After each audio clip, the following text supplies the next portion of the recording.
ఆహార కల్తీ అనేది సమాజానికి పెనుముప్పుగా మారిందని Hyderabad police commissioner VC Sajjanar అన్నారు. ఈ విషయమై ఆయన మాట్లాడారు. నగరంలో ఆహార కల్తీకి పూర్తి స్థాయిలో అడ్డుకట్ట వేసేందుకు కార్యాచరణ రూపొందించామని వెల్లడించారు. త్వరలోనే ఆహార కల్తీ నివారణ టీంలను ఏర్పాటు చేస్తున్నామని స్పష్టం చేశారు.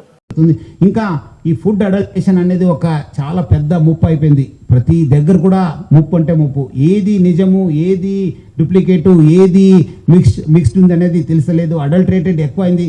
దానిపైన కూడా హైదరాబాద్ సిటీ పోలీసు కాన్సన్ట్రేట్ చేయడం జరుగుతుంది. వచ్చే రోజు ఒక యాంటీ ఫ్యాట్ టీమ్ అని చెప్పి యాంటీ ఫుడ్ అడల్టరేషన్ టీంని కూడా మనము ప్లాన్ చేయడం జరుగుతుంది. త్వరలోనే కూడా అది లాంచ్ చేస్తుంది. ఒక డీసీపీ స్థాయి అధికారిని పెట్టి ఫోకస్డ్గా ఈ మధ్యలో లాస్ట్ 5-6 ఇయర్స్లో ఏమేమి కేసు అయినాం, ఎట్లా అయినాం, ఎవరెవరు ఉన్నారు, ఎందుకంటే దానిలో కూడా కొంచెం కోఆర్డినేషన్ అవసరం ఉంది. ఫుడ్ సేఫ్టీ కమిషనర్స్తో కూడా మా కమిషనర్తో కూడా మాట్లాడి వాళ్ళ దగ్గర కూడా టీమ్స్ ఉంటాం. మనము అందరు కలిసి ఈ యొక్క ఫుడ్ అడల్టరేషన్ పైన కూడా, ఎందుకంటే చాలా మంది ప్రజలు నాకు మెసేజ్ పంపుతున్నారు, లెటర్ రాస్తున్నారు, దీనిపైన కూడా ఫోకస్ చేయాలి సార్. ఈ మధ్యలో చాలా పెరిగింది.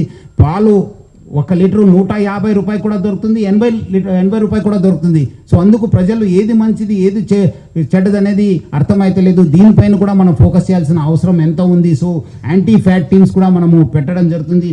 ఇంకా capacity building, police welfare, that is the top priority. ఒక గొప్ప మార్పుకి ఇదే శ్రీకారం అని చెప్పి మన అందరు కూడా దాదాపు 20. This is anchor Ravi. Hi అండి, నేను మీ Jabardasth auto punch Ramprasad. Hi, it's me Madhavilatha. Hello అండి, నేను మీ సుడిగాలి సుధీర్. హాయ్ హలో, నేను Jabardasth Sri. Please subscribe to public talk TV. Please subscribe to public talk TV. Please subscribe to public talk TV. Please subscribe to public talk TV.